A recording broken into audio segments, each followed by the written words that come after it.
En noviembre del año 2020, el archipiélago de San Andrés, Providencia y Santa Catalina sufrió el arrasador paso del huracán Iota, causando consecuencias devastadoras.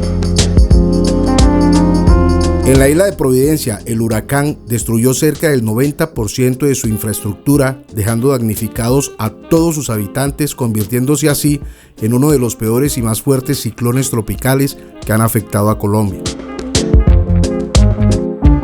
Para profundizar algo del tema, la Alcaldía de Providencia realiza una relatoría del antes y el después del huracán Iota.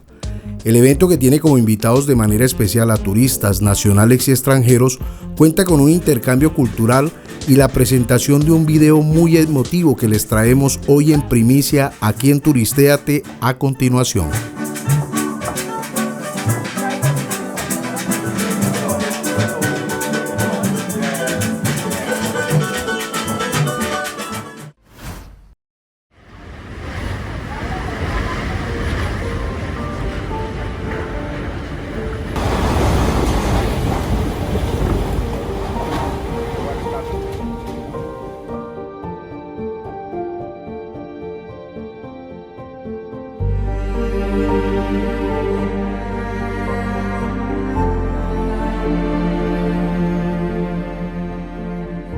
Well, the hardest part for me was the night when the hurricane. Well, the experience was rough.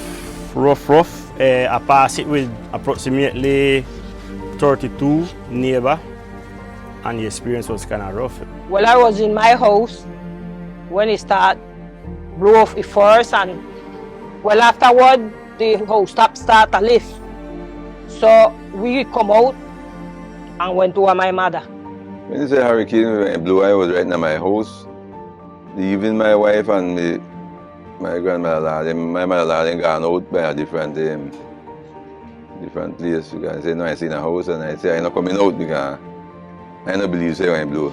And everybody come and say, we have to come out, you have to go by the cancha, go get up in the... But I tell them, no, I want to stay right here. To the last lattering around 9:30, the breeze come in and the rain start coming, and I couldn't stay, and my children then come and tell me, get up, mama, get up, let's go, and they carry me. When night comes is when I practically secure my things home, and then, well, during the night we had to fight it out. We passed it outside finally, run out of the refuge, we pass it outside because, well, the sea come up and bust the window them, and coming up, and we had to jump out through another window to protect our life, and we had children, we had old people, and we had women who was pregnant and everything with us, so imagine that. Thank God, well, I never passed it alone. During the hurricane, I was with the family, as I said. My mother, my father, my brother, uncles, cousin was there, auntie, and so, you know, and then we had like our family. What was with us too was them is friend of our family.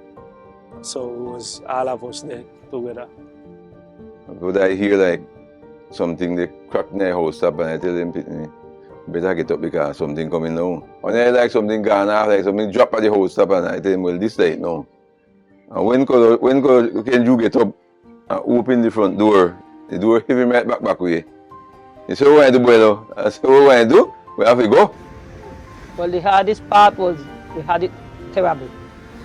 Because we had us to the run, after everything fall, we had us to the run, and the breeze, and you know that everybody, well, I get a cut from my hand, my husband had get a hit him, we had us to carry him away, and my daughter get a cut, so it was a real moment, terrible, what we passed through, and I would never want to pass back through this again, never. That night is the worstest thing that I ever passed in my 79 years. That was horrible. I tell you, the next day when we wake up, everything was on the ground. We see we live the whole lamp on a string, where you find and tie, and the whole lamp on the string, you throw it the other way till morning. The breeze, you can't see your hand in front of you. And all them things they fly, we have to run a dodge behind them tree till we get across high school. Well, the hardest part for me was how to explain us? If you fight in at the moment where we had to fight and keep the courage for the rest of people and not give up. Because when I had my stepdaughter at the time, she had about 11 years, 10 to 11 years. My mother-in-law, my father-in-law, Miss Francia, Prof. Virgilio. So when you fight and they give them courage to continue to fight too. Because if you don't get courage and not join up together, well, you don't know where could that take place. And thank God all will come out good. If we side with the four stop, just raise up and they drop. Them guys start the holla, they say, no sense of holla now, get on your pray. Because the only solution is this now. Like after the hurricane, I say a moment maybe where it wasn't too good for we and the whole island after the hurricane was like that, how you say in English, that angustia, like we was kind of wondering what will be next after the hurricane. By them never hear nothing about me. Them no feel bad because we can't hear and communicate with no one. So everybody feel bad because you can't come out to see if anything happen. Man, when imagine now when they say everybody gone, everybody say well everybody dead. That is what all the family and everybody say because when you come down to a flat and everything the floor, everybody say well everybody dead because they don't see nobody now nothing. As them take half we are not here by them start cry say we dead in the house. So when they say make we go across the school, when they go across the school now, they find we. When morning come out approximately 7:30, water start go back down. And I did give my stepdaughter one flute. And I tell she if you sound it, make the people know so well with their good. All the house them was gone. You had my mother house there, mine, my sister, and all them up behind there, so every house was flat. I never lose nothing much in my house. Because through my house was this board ceiling. You don't come down and everything stay. When I get by my house and I say, well, my clothes, I never pay clothes no mind. Clothes and them things I never pay no mind. House things and bed and them things I never pay. The first thing I run was to see was my instrument then. And I would never want to pass back through this again. Never. If you hear the tell me say coming back, I tell them not to try not tell me because my nerves and everything will go. Because that's what we pass through. And when we get up that morning, after then, when we look everything on the flat, we lose everything out here flat. That was a terrible day for me. Terrible.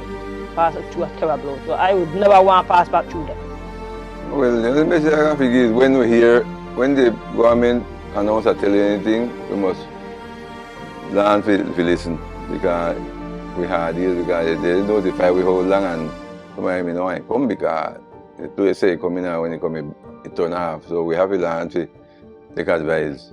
Take advice to the people. Then. Well, if we have to leave it that again, no, we try to do it, but try to prepare. We are nowhere and there a little bit more prepared. Because well, we don't live the experience already and we don't see the problematic of it and the situation. So every year that's coming, we have to be prepared better and better. If the even come back, we can confront it plenty more better than the first time. I hope this not come back in Ireland because I tell them the lie is who we are warning. And we must change. And they say that the people then change the worse. After this hurricane, after that, we say, well, the people then will change the worse. Because God touched with it, but God never want people then to dead yet. That's why we there alive. That's why today we there alive here today. Because I never want we figure on yet. That was the only what satisfied them for the first. We see what we will change.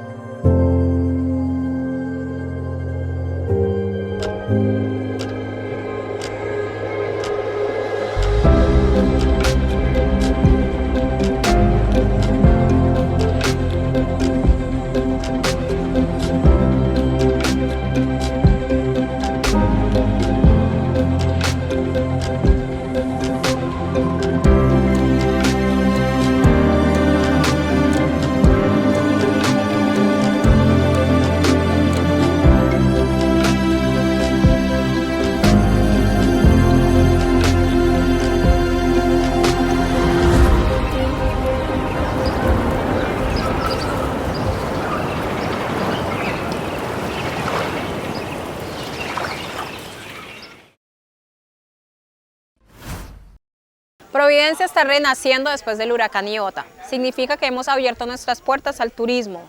Un turismo que busca generar procesos de experiencia del que nos visita con la comunidad y en ese proceso de renacer, digamos, enviar un mensaje a los que nos están visitando sobre la importancia de reconocer que esta comunidad, por ser una comunidad étnica, tiene mucho potencial en materia turística. Necesitamos un turismo que sea consciente y que se acerque mucho a todas las experiencias ambientales, culturales, paisajísticas y que permitan de alguna manera integrar a la comunidad en todo este proceso, porque el renacimiento y la reactivación del turismo lo que busca finalmente es que la comunidad de Providencia vuelva a entrar en contacto con el mundo exterior de una manera positiva.